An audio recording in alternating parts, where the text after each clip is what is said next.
Have you ever stopped to wonder why so many people seem to fade quietly before they ever turn 80, even when they look fine on the outside? It's not always illness. It's not always something a doctor can see in a scan. No, sometimes it's something much quieter. There are invisible forces that work in the background, in our habits, in our thoughts, and in the space between our daily routines. They don't show up all at once. They creep in gently, slowly pulling away at our strength, our joy, and even our will to keep going. But here's the good news. If we notice them, if we shine a light on these hidden habits, we can make different choices. We can stop the slow fade. And maybe, just maybe, we can add not only more years to our life, but more life to our years. In this video, I want to share with you 5 unexpected reasons why many people don't make it past 80. And more importantly, what you can do, starting today, to stay ahead of them. So grab a cup of tea, take a deep breath, and let's talk. Because you deserve to grow not just older, but stronger, wiser, and more alive with each passing year.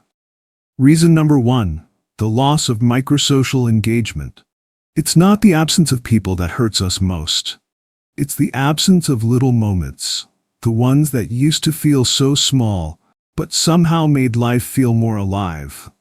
You know the ones I mean. The cashier who knew your name and always asked how your day was. The neighbor who waved from across the street, rain or shine. The familiar face you sat next to at church, now just an empty pew. These are what researchers call microsocial engagements, tiny interactions that don't seem like much, but over time they add up to something deeply important. As we age, these moments often slip away, not on purpose, but slowly, quietly, and when they disappear, something inside of us begins to shrink. Not just emotionally, but physically too. Science has shown that these everyday social touches, even a friendly nod or a short chat, can boost your immune system, sharpen your memory, and even lower inflammation in your body. But without them, the brain grows quieter, the heart feels just a little heavier, and life loses a bit of its color. It's like sunlight on a cloudy day. You don't realize how much you needed it until it's gone. So if you're someone who still says hello to the grocery clerk, chats with the mail carrier, or shares a little laugh with a stranger in line, please, don't stop. These simple moments are more than kindness. They're nourishment for your mind, for your body, for your spirit. They are quite possibly the most powerful medicine you didn't even know you were taking. Reason number 2, overcautious inactivity. With age often comes caution, and honestly, that's a good thing. We want to protect ourselves from injury, from strain, from that sudden stumble we didn't see coming. But sometimes, caution stops being a form of protection and quietly turns into a prison. We stop bending down to pick things up. We stop reaching for that top shelf. We avoid stairs, skip walks, and tell ourselves, I'm too old for that. Not because we can't do it, but because we're afraid of what might happen if we try. And little by little, that fear becomes a habit. That habit becomes routine. And that routine starts to change the body. You see, when we stop using our muscles, they begin to shrink. When we avoid movement, our joints begin to stiffen. When we no longer challenge our balance, we start to lose it without even realizing. Here's the hard truth, my friend.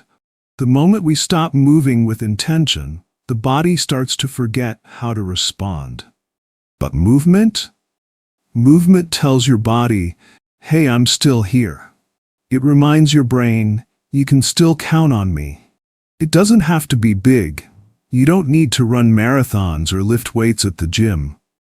It can be something as simple as a morning stretch in the living room, a short walk to the corner and back, getting up and down from a chair without using your hands, watering your plants, dancing to an old song you love just for the joy of it. These small moments of motion, they keep the system alive. They protect your independence, and they whisper something powerful to your nervous system. You're still capable, you're still strong, you're still alive.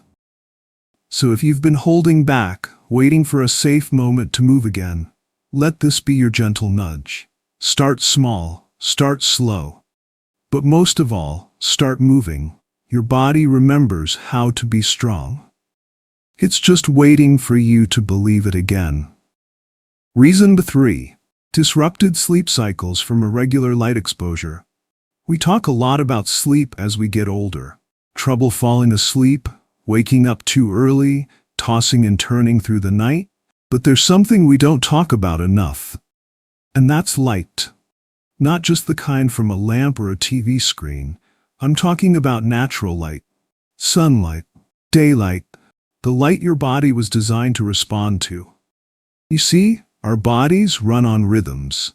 A built-in clock, called the circadian rhythm, that tells us when to sleep, when to wake, when to eat, and even when to heal. And guess what sets that clock every day? Light. When we spend our mornings in dim rooms, when we keep the curtains drawn or rely only on screens for light, our body gets confused. It doesn't know when it's supposed to feel awake or when it's time to wind down. That confusion shows up in subtle but serious ways. We start to feel tired during the day but restless at night. Our sleep becomes broken. We wake up groggy instead of refreshed. And over time, that broken rhythm speeds up the aging process. It affects memory. It slows down the immune system. It even impacts mood and balance. But here's the beautiful part. The solution is simple, and it's free. Step outside every morning if you can, just for 5 or 10 minutes.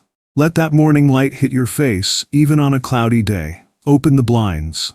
Sit by the window while you drink your coffee. That sunlight tells your brain, it's morning now, wake up, reset. It anchors your body's rhythm so that later when the sun sets, your system knows how to wind down naturally.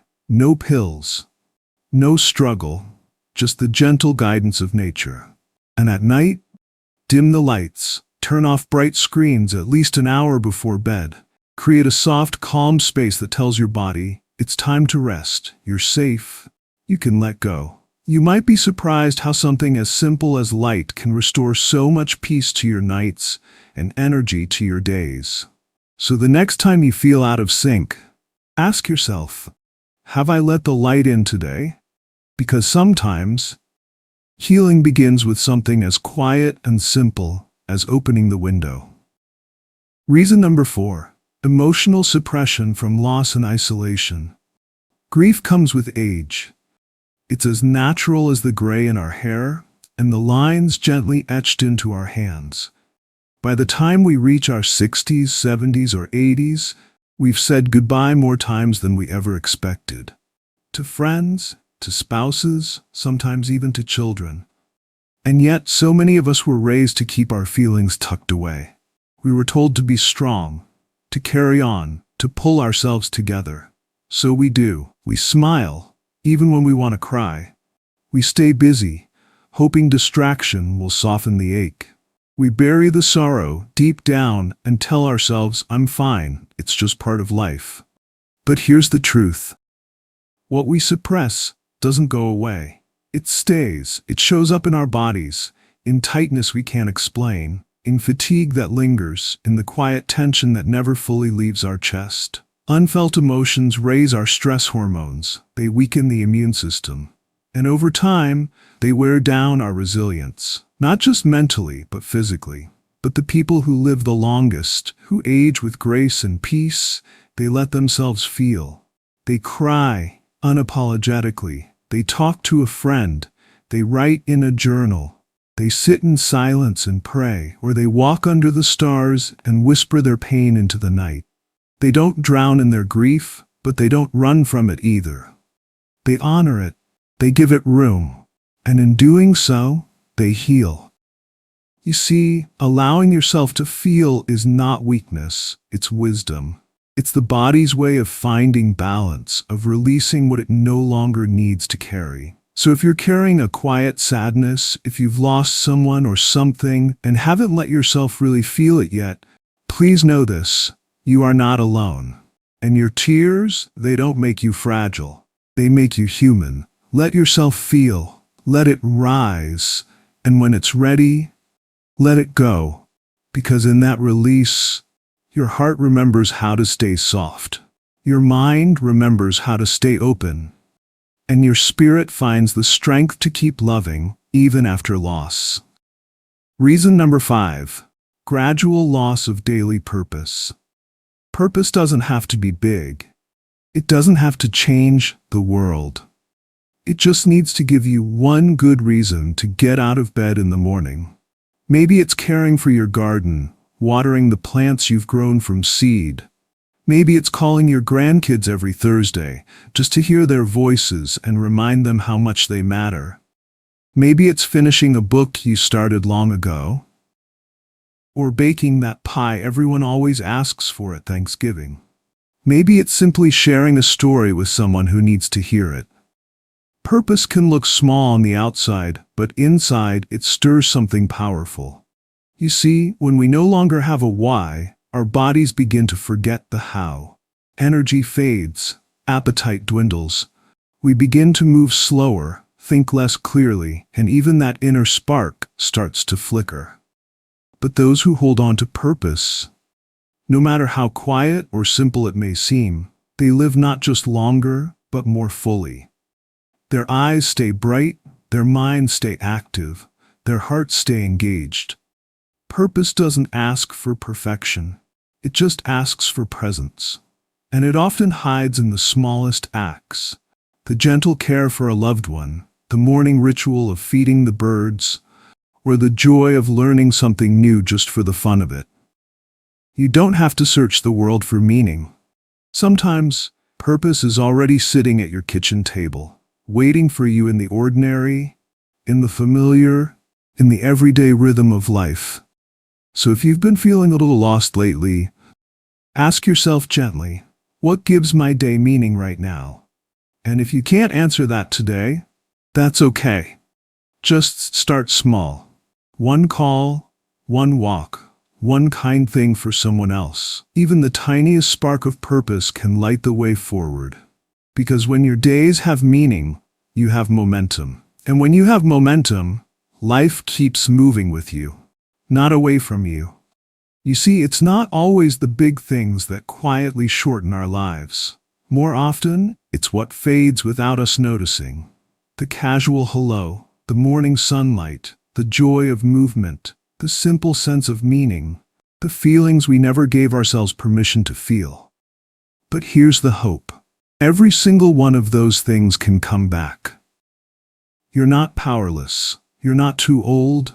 You're not running out of time. You are still writing the story of your life. And you get to decide how deep, how joyful, and how meaningful these next chapters will be. So if something in this message touched your heart, don't keep it to yourself. Share it with someone who needs to hear it. Leave a comment below. Tell us which part spoke to you the most. And if you haven't yet, please like this video, subscribe, and turn on the bell so you never miss a gentle reminder like this one. Because you're not just aging, you're becoming stronger, softer, wiser, and more alive with every passing day.